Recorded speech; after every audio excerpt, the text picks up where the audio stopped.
Anak-anak sekarang kalau ditanya cita-citanya mau jadi apa? Influencer, YouTuber, gamers gitu kan cita-citanya. Nah, karena memang dunia sekarang sedang ditunjukkan dengan hal-hal itu gitu. Anak-anak milenial sekarang sedang melihat influencer ini sebagai satu profesi yang menurut mereka menjanjikan. Dan itu nggak masalah sebenarnya, terserah asalkan mereka tahu gitu eh, apa yang benar-benar mereka ingin dapatkan dari menjadi seorang influencer gitu loh.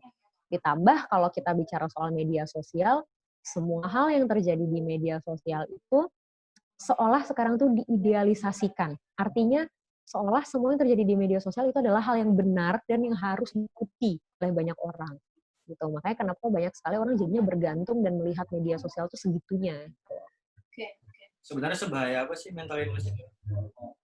Oh, Apa kalau dijamin? gini, sama kayak seberapa bahaya sih penyakit jantung.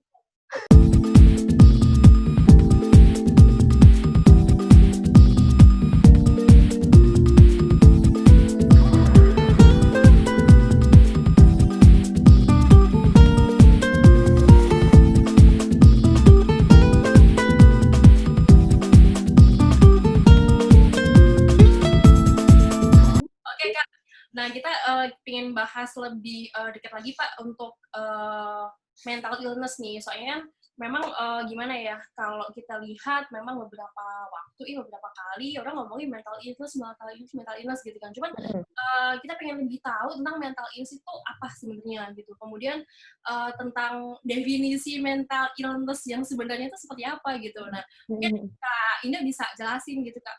Ya, oke. Jadi kalau mental illness tuh, emang gini ya, sebenarnya sekarang kita bisa lihat bahwa awareness masyarakat terhadap mental health itu lagi tinggi-tingginya banget nih belakangan ini. Jadi kayak banyak banget yang ngomongin mental health, bahkan orang-orang di luar praktisi psikologi pun itu banyak yang menyuarakan kepedulian mereka terhadap mental health gitu kan. Banyak yang sangat aware terhadap kondisi kesehatan mental masing-masing. Tapi sebenarnya mental illness itu apa sih gitu? Kalau kita artiin secara harfiah, illness itu kan sebenarnya penyakit, gangguan gitu, sesuatu yang yang ill gitu, yang menyebabkan kesakitan gitu. Nah, tapi ini berkaitannya dengan mental, kondisi mental gitu. Mental itu apa sih sebenarnya? Mental itu banyak banget gitu. Cuman kalau kalau teman-teman mau mencoba melihat dengan cara lebih sederhana, kenapa kita bisa merasakan berbagai macam emosi, sedih, senang, kaget, kecewa gitu kan, atau bahkan merasa jijik gitu. Nah, itu adalah bagian dari proses mental kita. Kenapa kita bisa berpikir bahwa 1+1 itu sama dengan 2 gitu, atau kita bisa berpikir bagaimana mencari pemecahan dari suatu masalah gitu. Nah, itu adalah bagian dari proses berpikir yang juga merupakan bagian dari mental sendiri gitu loh. Termasuk kenapa sih kita semangat kalau jemput pacar, tapi kok kita nggak semangat kalau nganterin orang tua belanja, misalnya kayak gitu. Nah, itu terkait dengan motivasi kita dari dalam diri, dan itu juga berkaitan sama sih proses mental kita gitu. Jadi banyak sekali hal yang terjadi di mental. Sama kayak fisik. Kita kalau bicara fisik, fisik itu kan sesuatu yang terlihat gitu ya di dalam badan kita. Bentuknya tuh kelihatan gitu. Nah, misalnya kita tahu jantung itu bentuknya seperti apa, adanya di mana, letaknya di mana, itu kita tahu. Lambung itu yang mana, paru-paru itu yang mana, itu kita tahu. Fisik di dalam badan kita ini kan banyak gitu loh. Nggak hanya yang tampak dari luar, tapi yang di dalam juga. Mental tuh juga banyak. Gitu. Jadi kalau mental, balik lagi ke mental illness itu sebenarnya apa? Ya secara harfiah memang dikatakan seperti kelainan atau sakit atau gangguan terhadap kondisi mental di dalam diri seorang manusia gitu. Itu biasanya kelihatan nggak sih kalau misalkan ada orang yang terkena mental illness gitu kan? Oke. Biasanya. Jadi menariknya gini, kalau mental itu kan adalah sesuatu yang nggak bisa dilihat ya. Dari mana kita tahu emosi kita letaknya di mana, gitu kan? Ada orang yang bilang katanya emosi itu kita ngerasain di sini, katanya di hati. Padahal kan hati letaknya di sini ya, di dekat perut ya. Tapi orang nunjuknya ke sini gitu kan, sakit hati gitu. Padahal hati itu organnya tuh di sini gitu kan, di dekat perut. Nah, berbagai mental, maksudnya berbagai aspek mental di dalam diri manusia itu basically sebenarnya tidak terlihat, tapi bisa didiagnosa atau bisa dilihat melalui sesuatu yang namanya observasi. Jadi, makanya kalau kita balik nih ke pengertian umum dari psikologi sendiri gitu. Psikologi itu apa sih gitu? Nah, psikologi itu kan adalah ilmu yang mempelajari perilaku manusia dan proses mental yang mendasarinya gitu loh. Jadi setiap perilaku manusia itu didasari oleh proses-proses mental tertentu. Akhirnya kita akan mengetahui proses mental seseorang itu dari perilakunya. Jadi kalau ditanya kalau orang yang terkena mental illness itu sebenarnya kelihatan nggak sih? Kelihatan, kelihatan dari perilakunya. Nah, tapi pastinya perlu perlu berbagai macam tahap atau proses untuk mengetahui perilaku dia yang A ini menandakan apa ya gitu. Makanya kenapa banyak sekali metode-metode pemeriksaan psikologi yang harus dilakukan untuk akhirnya menentukan seseorang ini mental illness atau tidak gitu. Tapi kalau sekelebat itu terlihat nggak sih Kak ciri-cirinya? Kenapa? Kalau ngelihatnya sekelebat itu maksudnya Oh, ya. Sebenarnya enggak, sama kayak gini deh, sama kalau misalnya kita sakit perut nih, kita ke dokter, kita sakit perut. Belum tentu kita sakit perut itu kita mah, gitu kan. Belum tentu sakit perut itu kita diare, belum tentu sakit perut itu kita kurang makan. Artinya kan dokter juga pasti harus memeriksa dulu pasiennya, baru akhirnya bisa dikeluarkan diagnosa si pasien ini kenapa. Begitu juga dengan masalah mental. Gitu. Kalau misalnya kita cuma ngeliat sekelebat gitu nggak bisa jelas gitu. Pasti diperlukan dulu pemeriksaan, diperlukan juga yang namanya observasi dan harus dilakukan oleh ahli gitu. Jadi misalnya gitu kan ada yang orang ngelihat kok dia kemarin ketawa-ketawa seneng banget terus kok sekarang dia sedih banget, wah bipolar nih orang gitu. Nah itu nggak bisa gitu loh. Kita harus melakukan serangkaian pemeriksaan dan pastinya oleh ahlinya gitu loh untuk mengetahui anak ini sebenarnya kenapa. Terus maksudnya yang disebut mental illness sendiri itu tuh apa aja? Tadi kan kakak sempat sebutin bipolar gitu ya. Apa aja sih yang tergolong masuk ke dalam mental illness itu kak? Apa aja? Wah, kalau ditanya apa aja, banyak banget. Karena jujur, kita itu di psikologi itu ada yang namanya DSM ya. Jadi DSM itu semacam kayak kamusnya dari kumpulan mental illness individu gitu. Dan itu tuh tebel banget gitu, beneran udah kayak kamus gitu kan. Itu berisi berbagai jenis penyakit mental gitu. Mulai dari misalnya bipolar, anxiety disorder, panic attack gitu kan. Bipolar tuh juga ada macam-macam gitu, nggak hanya titik bipolar gitu, tapi kayak ada tahapan-tahapannya gitu, atau misalnya level lah ya, bisa dibilang tingkatan-tingkatannya dari mulai yang mana yang parah, yang agak parah, sama sangat parah itu tuh ada gitu. Terus narcissistic disorder, bulimia, anoreksia, wah banyak banget lah. Jadi kalau disebutin sebenarnya aku juga nggak bisa nyebutin satu persatu karena sebanyak itu juga gitu loh. Kalau post traumatic stress yang PTSD ya istilahnya ya. PTSD. PTSD sendiri maksudnya ada trauma di kali ya masa lalunya atau Sebentar ya. Oke. Aku lagi di kantor soalnya jadi agak berisik. Gak apa-apa, santai Kak, santai. Kita ngobrolnya santai Kak. Nah, oke. Gimana? Kita mengalami mental illness nggak sih Kak? Maksudnya post trauma ya, trauma masa lalu kayak gitu kan bisa ngalamin di masa depan. Oke. Nah, PTSD itu sebenarnya adalah salah satu mental ill gitu loh. Jadi PTSD-nya sendiri itu udah menjadi salah satu mental ill. Kenapa? Karena kalau kita membahas PTSD itu kan post traumatik ya, trauma gitu. Kenapa sih seseorang bisa mengalami trauma? Artinya ada satu kejadian di masa lalunya dia yang dampaknya secara negatif itu masih dia rasakan sampai ke kehidupan dia selanjutnya, sampai sekarang misalnya.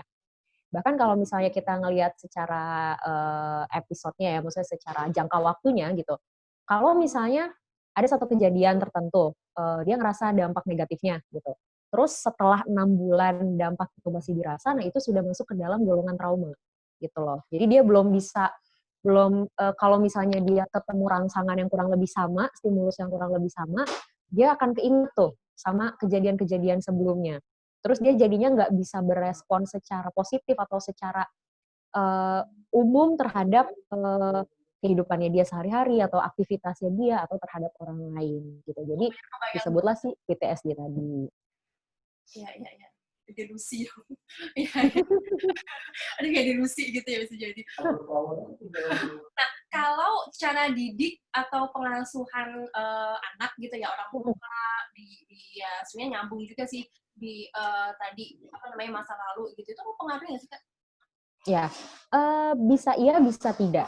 Kenapa iya? Tergantung dari bagaimana orang tua mendidik anak gitu. Karena gini, parenting style atau cara orang tua mendidik anak-anak itu kan macam-macam ya gitu. Ada yang misalnya memang based on diskusi atau kompromi antara orang tua dengan anak, ada yang memang sistemnya otoriter gitu, ada juga yang emang ya udah cuek-cuek aja gitu kan itu beda-beda dan ya sampai sekarang sih maksudnya meskipun memang secara teoritis ataupun secara psikologis ada apa ya semacam kayak idealnya bagaimana dalam mengasuh anak, tapi kan yang namanya hubungan antara orang tua dan anak itu balik lagi ke hak dari orang tua dan anak itu sendiri, gitu kan? Itu urusan antara orang tua dan anak. Jadi apakah pola asuh dari orang tua itu bisa menimbulkan satu trauma tersendiri terhadap anak? Seringkali iya, bisa iya, gitu. Kenapa? Karena ketika kita masih anak-anak itu kan banyak sekali hal yang kita serap dari orang tua kita. Banyak sekali hal yang kita pelajari dari orang tua kita gitu. Beberapa teori juga bahkan mengatakan bahwa apa yang terjadi di 5 tahun pertama masa kanak-kanak itu adalah yang menentukan kepribadian kita ke depannya. Gitu. Tapi ada juga yang tidak setuju dengan hal itu gitu. Maksudnya itu kan tergantung sudut pandang mana gitu yang kita lihat. Gitu. Jadi kalau bicara terkait apakah pola asuh orang tua bisa mengakibatkan trauma anak, tadi bisa ya bisa enggak. Apa yang bikin enggak? Kalau misalnya ternyata dia punya lingkungan lain yang mendukung. Misal, interaksi anak dengan orang tua tidak terlalu baik gitu kan. Tapi lingkungan pertemanan anak itu positif. Terus misalnya lingkungan lingkungan lain di luar keluarga inti misalnya ternyata sangat apresiatif pada sang anak gitu. Jadi akhirnya dia mendapatkan si kebutuhan-kebutuhannya melalui lingkungannya yang lain. Even itu nggak didapat dari lingkungan keluarga intinya. Gitu. Ya, oke, oke. Nah, kalau misalkan tadi ngebahas mengenai apa ya anak-anak asuh orang tua ya Kak ya. Sekarang millennials deh gitu. Jadi kita ke millennials nih yang udah remaja gitu ya. Millennials kenapa sih sekarang tuh kayak ya mungkin Kakak yang lebih tahu ya mengenai datanya gitu. Apakah banyak yang mental illness sendiri tuh menyerang millennials gitu. Kemudian bahkan maksudnya bagi sebagian dari mereka sendiri itu tuh kayak kayak proud gitu, maksudnya kayak bangga, aku kena mental illness nih kadang, ada yang seperti itu. Aku kena bipolar nih. Iya. Ada ini Kak ya gitu sebagian millennials yang malah bangga gitu loh, aku kena bipolar, mungkin kadang ya you know ya gitu, iya atau tidaknya gitu ya. Gimana Kak menurut pandangan Kakak sendiri? Oke. Jadi sebenarnya gini, kita bisa melihat fenomena ini dari dua sudut pandang ya. Yang pertama terkait dengan karakteristik dari millennials itu sendiri. Jadi kalau kita baca banyak literatur tentang generasi millennials gitu, karakteristiknya, memang kan katanya menurut berbagai penelitian generasi millennials ini adalah cenderung generasi yang berani, generasi yang kritis, generasi yang kreatif, generasi yang mau mendobrak gitu kan, generasi yang nggak mau diatur gitu kan, katanya seperti itu. Nah, jadi karena memang kekritisan si generasi millennials ini atau karena memang daya dobrak yang tinggi dari generasi milenial, hal inilah yang membuat mereka jadi lebih berani juga untuk mengungkap diri mereka, gitu loh. Jadi lebih punya kemauan juga untuk mencari tahu saya ini kenapa, gitu. Itu karakteristik ya kalau kita bicara karakteristik generasi milenial. Lalu dihubungkanlah dengan karakteristik mereka selanjutnya. Nah ini yang sudut pandang kedua yang bisa kita lihat. Karakteristik selanjutnya dari generasi milenial itu kan sangat erat dengan teknologi. Sangat erat dengan perkembangan teknologi. Nah, ketika millennials mengakses teknologi, semua hal itu bisa dilihat, semua hal itu bisa dicari. Semakin luas juga tempatnya para generasi millennials ini untuk mengungkapkan diri mereka. Gitu. Nah, karena ibaratnya gini, resource nih, sumber dayanya sudah berani gitu, anak tipikal yang memang berani, tipikal yang memang mendobrak, lalu difasilitasi pula oleh alat-alat atau media yang memang bisa membuat keberanian mereka itu semakin muncul. Makanya kenapa seolah terkesan kok anak sekarang banyak yang kena mental illness ya, padahal belum tentu. Mungkin aja sebenarnya dari dulu nih, dari kita, orang tua kita masih pada remaja gitu kan, mereka sudah kena permasalahan mental gitu, tapi tidak seberani sekarang untuk mengungkapkan. Selain itu, awareness, balik lagi, awareness masyarakat tidak setinggi sekarang terkait mental health atau mental illness. Dulu masih banyak sekali orang yang beranggapan bahwa, aduh datang ke psikolog tuh arti kita gangguan jiwa gitu, ya kan? Atau sesimpel gini, kita mau kuliah masuk jurusan psikologi, orang tua mikir mau ngapain masuk kuliah jurusan psikologi, emang mau jadi apa gitu loh. Terus kayak kayaknya pelajaran-pelajaran psikologi bisa kamu baca di Gramedia gitu atau di toko-toko buku lain gitu kan, kamu tinggal baca, udah deh kamu ngerti gitu. Itu banyak banget karena awareness masyarakat terkait mental health itu belum setinggi sekarang. Nah, karena sekarang awareness-nya sudah tinggi, mayoritas generasi yang sekarang ada itu adalah milenial dengan karakteristik-karakteristik yang seperti tadi, akhirnya jadinya terkesan millennials ini banyak terkena mental illness gitu. Padahal mungkin bukan banyak terkenanya, tapi lebih berani mengungkapkan dan menyuarakan. Oke, oke. Nah ini menarik sih sebenarnya. Maksudnya kadang-kadang sebenarnya bukan mental illness gitu yang dihadapi oleh para milenial ya kak ya. Kan yang diagnosis. Jadi secara nggak langsung dia mendiagnosis dirinya sendiri gitu ya. Ya, betul. Nah ini kan ini nyambung juga kak. Sebenarnya diagnosis mental illness sendiri itu tuh harus melewati psikolog kah? Atau psikiater kah? Atau bagaimana gitu? Iya, betul. Kami sebenarnya gini ya, para praktisi psikologi itu sangat menyarankan untuk, aduh jangan self-diagnose deh gitu, jangan mendiagnosa diri sendiri. Karena balik lagi, pertama, yang bisa atau yang capable lah, kita bicara kapabilitas gitu, yang punya kompetensi untuk mendiagnosa penyakit mental ya adalah orang-orang praktisi kesehatan mental, entah itu psikolog, entah itu psikiater gitu. Nah, buat teman-teman yang memang sering gini, aku sering banget nemuin misalnya banyak orang yang baca di Google gitu, terus kayak oke, ciri-ciri bipolar disorder atau ciri-ciri mood disorder, ciri-ciri anxiety disorder. Terus cocokologi gitu. Ketika pas baca terus jadi kayak ini kayaknya gue deh. Ini kayaknya gue yang kayak gini deh. Gitu loh. Terus aduh jangan-jangan gue bipolar. Lalu dia mengumumkan dengan lantang bahwa aku bipolar loh gitu. Nah, itu nggak boleh gitu. Karena memang pemeriksaan psikologi itu tidak bisa dicap atau dijustifikasi secepat itu. Balik lagi yang tadi aku bilang. Butuh pemeriksaan yang mendalam dan bahkan nggak cuma 1 kali gitu, bisa 2, 3, 4 sampai 5 dan bahkan lebih gitu loh. Dan itu hanya bisa dilakukan oleh yang memang memiliki kompetensi di bidang tersebut. Oke. Nah, ya balik lagi Kak, karena self diagnosis tadi gitu kadang aku kena anxiety nih gitu. Aku kena anxiety terus cemas nih, kemudian kalut lah atau gimana lah ya gitu Kak. Jadi saya diagnosis sendiri nih misalkan. Nah, apa sih sebenarnya anxiety disorder sendiri itu Kak? Jadi menurut dari psikolog itu seperti apa gitu kan? Apa penyebabnya yang mungkin teman-teman di sini nanti bisa tahu lah ya secara pandangan dari kakak sebagai psikolog, anxiety disorder itu sebenarnya apa, kemudian penyebabnya itu apa begitu, ataukah cemas misalkan jangan-jangan nanti aku jatuh nih, itu anxiety gitu atau gimana gitu, atau emang panikan aja anak ya gitu kan. atau kan cuma panikan aja gitu kan. Ya. Oke. Nah, seringkali yang jadinya salah kaprah terhadap masalah mental atau penyakit mental ini adalah banyak yang berpikir bahwa kalau misalnya kita mengalami sesuatu yang sifatnya negatif itu otomatis pasti salah. Misal kita cemas ketika kita mau presentasi, kita stres ketika kita mau ujian, kita stres ketika kita diputusin pacar. Terus kita menganggap bahwa oke, aku kena mental ill gitu. Nah, padahal sebenarnya enggak juga gitu. Artinya gini, manusia itu punya emosi, dan emosi dasar manusia itu tidak selalu positif. Kita manusia nggak selalu ngerasain bahagia dong. Kita juga pasti ngerasain sedih, ngerasain kecewa, ngerasain marah gitu. Yang justru kalau si emosi-emosi negatif ini ditahan, itu malah jadinya membuat kita semakin sulit gitu. Malah justru akan menimbulkan permasalahan baru. Artinya, hal-hal negatif dari dalam diri kita itu juga somehow dibutuhkan. Negatif dalam artian yang terkesan negatif ya gitu. Misal stres gitu. Aku stres, aduh aku stres banget nih gitu, hasil ujian belum keluar gitu.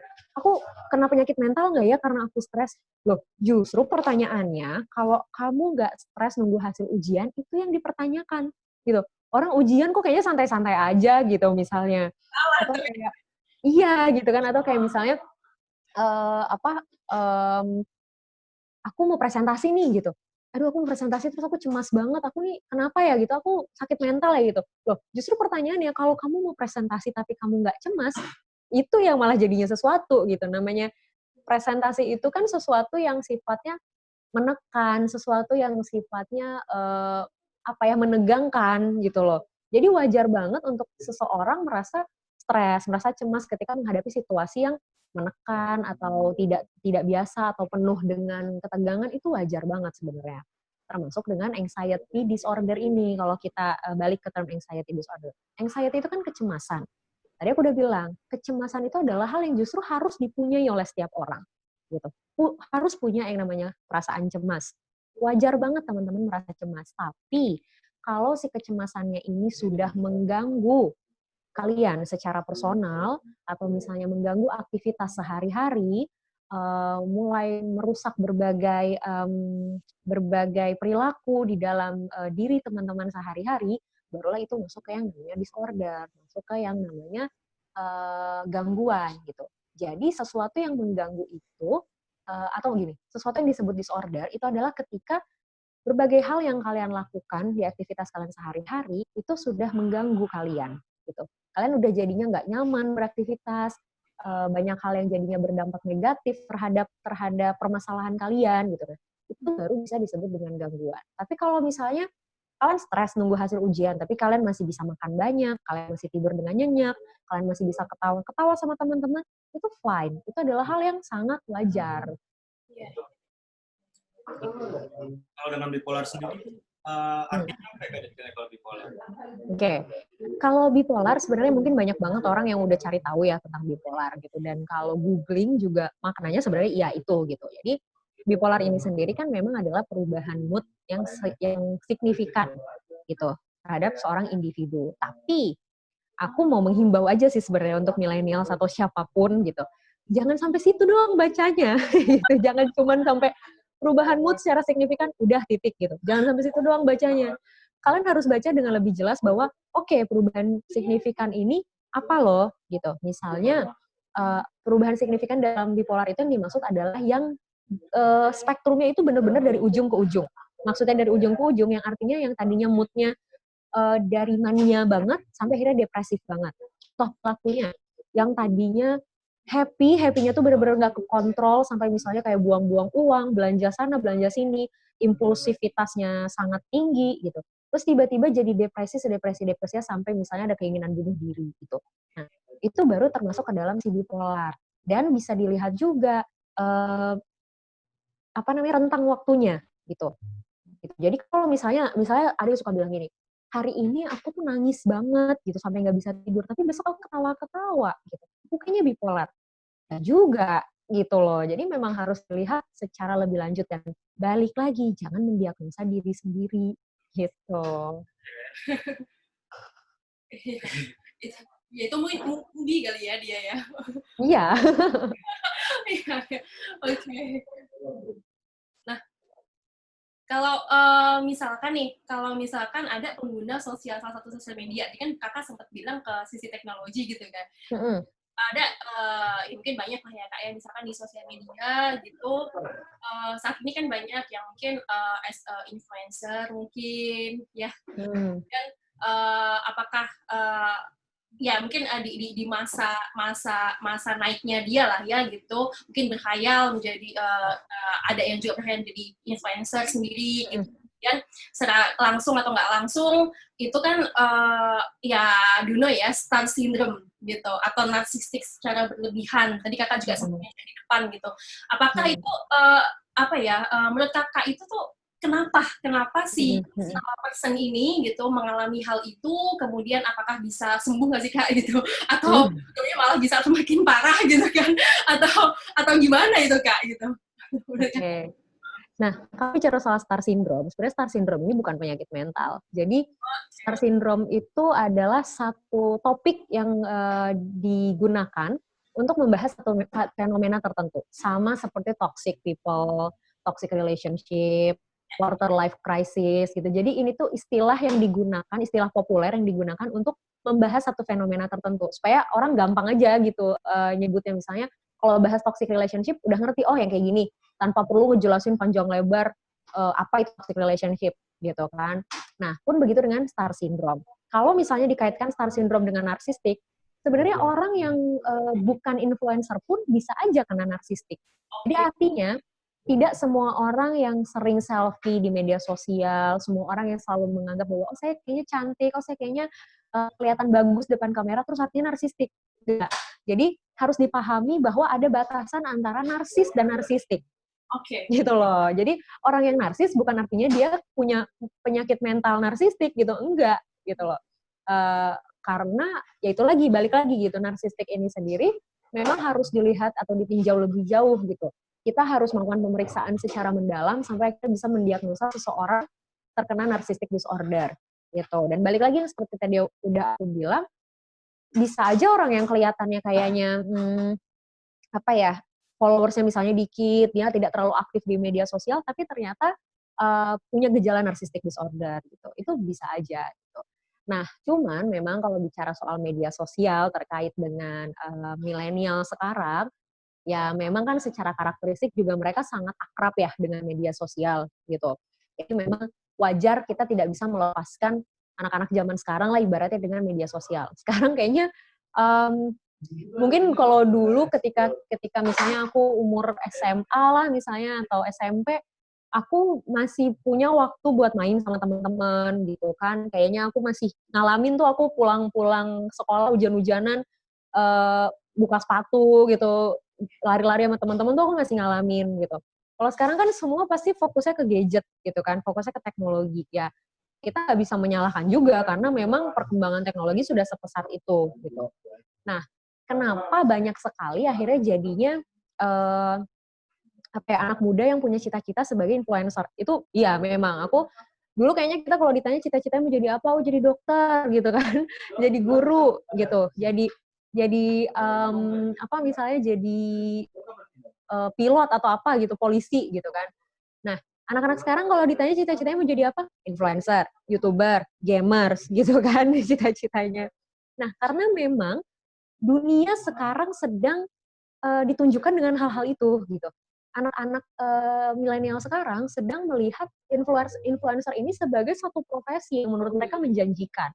Dan itu nggak masalah sebenarnya, terserah asalkan mereka tahu gitu apa yang benar-benar mereka ingin dapatkan dari menjadi seorang influencer gitu loh.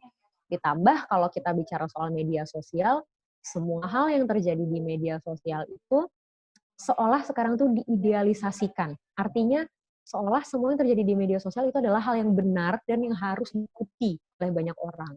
Gitu. Makanya kenapa banyak sekali orang jadinya bergantung dan melihat media sosial itu segitunya. Oke. Sebenarnya sebahaya apa sih mental illness itu?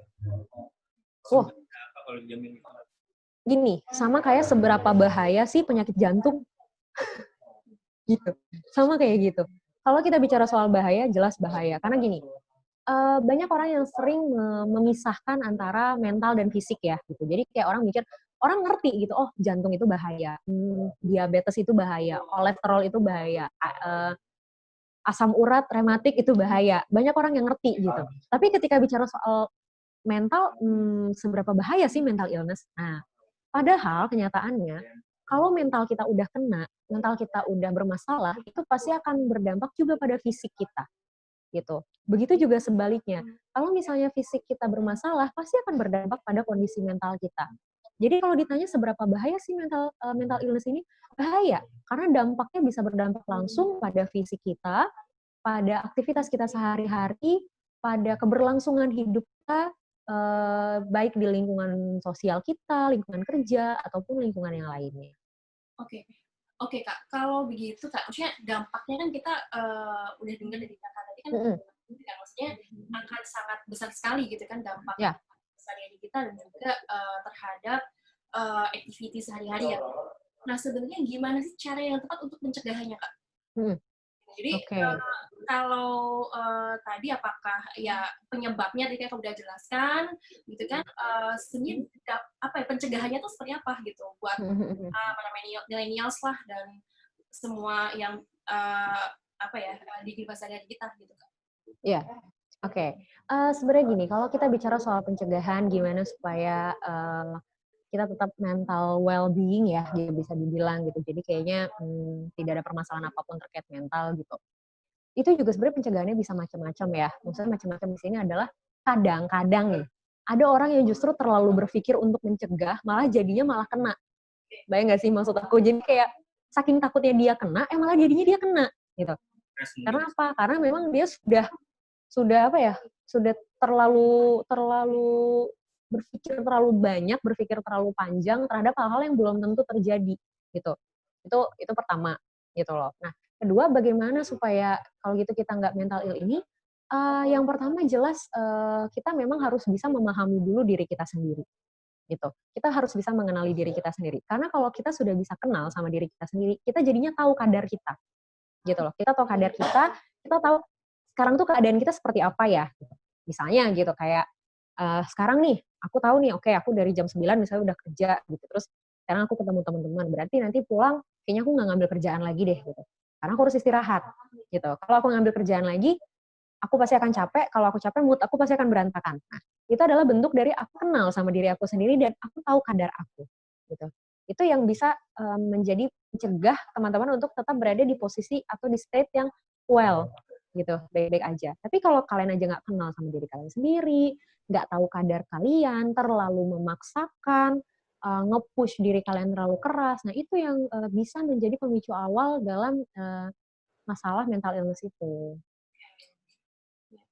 Ini menarik banget sih, maksudnya apa kita sadarin ya Kak ya, gitu. Bisa aja kita sendiri yang menyebabkan mental illness kita ya Kak. Tanpa sadar loh ya, gitu. Iya, betul banget. Oke. Kalau kakak ini kan tadi sedang ini ya ke kantor gitu kan, berarti kakak lagi sibuk di mana Kak? Ke namanya apa? Aditi ya? Aditi Psychological Center. Oke, kalau mungkin bisa ceritain sedikit Kak, itu apa sih sebenarnya? Gitu. Jadi itu apaan gitu? Curhat atau Oh, jelas. Kalian mau curhat apapun kami terima. boleh dijelasin sedikit kaitannya. Iya, jadi Aditi Psychological Center itu biro psikologi atau ya mungkin orang lebih kenal juga dengan konsultan psikologi atau lembaga psikologi gitu, yang menangani berbagai permasalahan psikologis baik secara individu, kelompok maupun organisasi. Artinya memang kami menerima berbagai hal terkait dengan permasalahan psikologis gitu atau kebutuhan psikologis gitu. Karena kalau bicara permasalahan kan kesannya kayak udah ada masalah dulu baru boleh ke psikolog gitu. Padahal sebenarnya enggak. Kemarin juga sebenarnya sering banget ada yang nanya sama aku kayak kapan sih sebenarnya kita harus ke psikolog? Kapanpun kalian butuh, kapanpun kalian mau, tergantung tujuan kalian, datanglah ke psikolog. Karena nggak harus nunggu ada masalah dulu baru datang ke psikolog. Contoh, kalian pengen psikotes, pengen tahu IQ, pengen tahu minat bakat, itu kan bukan sesuatu yang jadi masalah, tapi kalian pengen tahu, datanglah ke psikolog gitu. Jadi artinya stigma bahwa datang ke psikolog itu artinya gangguan jiwa, enggak gitu loh. Masa mau nanya IQ doang dibilang gangguan jiwa gitu kan, enggak gitu loh. Nah jadi itulah kami gitu, maksudnya aku berempat sama teman-teman aku sebagai orang yang mencanangkan Aditi Psychological Center ini. Ya disinilah kita gitu, kita basically berempat ya psikolog semuanya. Ada juga psikolog-psikolog lain yang jadi psikolognya Aditi juga. Terus kita fokus juga dalam proses konseling klien, konseling perusahaan, rekrutmen, training, termasuk mengisi seminar ataupun workshop terkait kesehatan mental. Oke. Terus kali konsultasi gitu, nggak sih? Kenapa? Nggak sih biaya kalau kita misalnya? Oh, sebenarnya kalau masalah biaya relatif ya. Oke, ya mungkin marketing. Kamu masih bocoran gitu. Tidak. Oke, ya mungkin teman-teman bisa tahu nih Pak. Oke. Iya kan? Mesti kalau biaya itu relatif, mahal atau murah itu relatif gitu. Cuman memang em, kisaran biaya psikolog itu juga beda-beda. Jadi tergantung macam-macam faktornya gitu. Beda kota, beda daerah itu bisa beda biayanya gitu. Terus beda jam terbang psikolog bisa beda juga biayanya. Em, Beda klien yang ditanganin bisa beda juga biayanya. Gimana psikolognya praktek itu beda. Misalnya kayak gini, teman-teman banyak yang sering nanya, banyak yang sering bilang, aduh konsultasi psikolog mahal, emang nggak ada yang gratisan? Bisa, teman-teman bisa dapat yang gratisan tapi di puskesmas gitu. Jadi di puskesmas itu sudah ada layanan psikologi dan itu gratis. Ya teman-teman paling cuma bayar pendaftarannya doang gitu. Misalnya kayak paling 5.000 atau 10.000 lah kalau misalnya di puskesmas gitu. Iya. Nah terus ada juga bantuan dana lainnya gitu yang bisa teman-teman dapatkan kalau teman-teman daftar ke sini yang praktek di rumah sakit. Itu juga ada beberapa rumah sakit yang memang menyediakan jasanya. Nah, bisa googling lah gitu, maksudnya teman-teman sekarang bisa cari gitu. Karena memang kalau aku mau bilang berapa sih harga ketemu psikolog, ya tergantung butuhnya psikolog yang kayak gimana, di kota mana, uh, seperti apa, budgetnya berapa mungkin gitu. Karena memang beda-beda gitu. Kadang kita satu kota, satu wilayah aja bisa beda harganya. Ya, balik lagi ke faktor-faktor yang tadi sempat aku sebutin. Kalau misalkan kita Kak mau teman-teman nih mau ke Aditi gitu ya. Aditi Psychological Center nih. Bisa tahu informasinya di mana Kak? Maksudnya Dan itu lokasinya di mana? ya, lokasinya di mana gitu. Ya. Time jam berapa sampai jam berapa atau buka terus nih setiap hari dengerin curhat. Wah, gitu. ini informasi yang penting nih, ini informasi yang penting karena kayak kadang tuh kita nerima klien yang mau daftar tapi jam 11 malam gitu ya kan, admin juga udah bobo gitu kan. Jadi kalau teman-teman mau daftar di Aditi, sebenarnya kalian bisa dapat informasi terkait semualah gitu. Itu di Instagramnya Aditi, itu di @aditi.psycenter. Sai-nya itu PSY, psychology. Jadi aditi.psycenter. Nah itu kita ngasih berbagai macam informasi terkait fenomena-fenomena psikologis yang terjadi, atau misalnya teori-teori psikologi, atau berbagai macam mental illness, dan lain sebagainya. Di situ juga kita suka ngasih info terkait pendaftaran konsultasi gitu. Nah, kalau teman-teman mau daftar konseling sama kita, kalian bisa langsung WA admin di 0812-8500-4646. Nah, iya gitu. Terus dan ini ada satu kabar gembira lagi, asik kabar gembira. Jadi mulai 1 Juli ini Aditi sudah kembali membuka konseling tatap muka tapi dengan protokol terbaru dari COVID-19. Jadi kita memang menyesuaikan dengan himbauan pemerintah untuk memperhatikan protokol-protokol kesehatan gitu. Nah, buat teman-teman yang emang mau konseling tatap muka, boleh chat admin untuk appointment, tapi kalau mau datang langsung ke kantor kita juga boleh. Nah, kantor kita ada di Jalan Warung Jati Barat Raya nomor 43. Sampai apa? Deket dong berarti ya. Pokoknya tinggal di search aja, tinggal dicari di Maps, itu namanya Graha Kramayuda. Oh, oke. Jam berapa Kak bukanya? Oh iya, jam operasional kita itu dari jam 9 sampai jam 5 sore, dari Senin sampai Jumat. Oke. Tapi kalau curhat gitu bisa sampai malam gitu ya? Nah, tergantung. Kalau misalnya layanan konseling online, itu kita buka sampai malam. Tapi kalau untuk tatap muka, cuma sampai jam 5 maksimal. Oke. Terima kasih Kak Indah. Sama-sama. Sangat menyenangkan nih gitu kan explanation Kakak, ya sharing talk kita kali ini. Amin, amin. Semoga lain kali kita bisa berkolaborasi lagi Kak, bisa bekerja sama. Kita mampir-mampir deh nanti buat curhat. Oh iya dong, ditunggu banget. Ajak teman-temannya yang lain, diajak. Oke.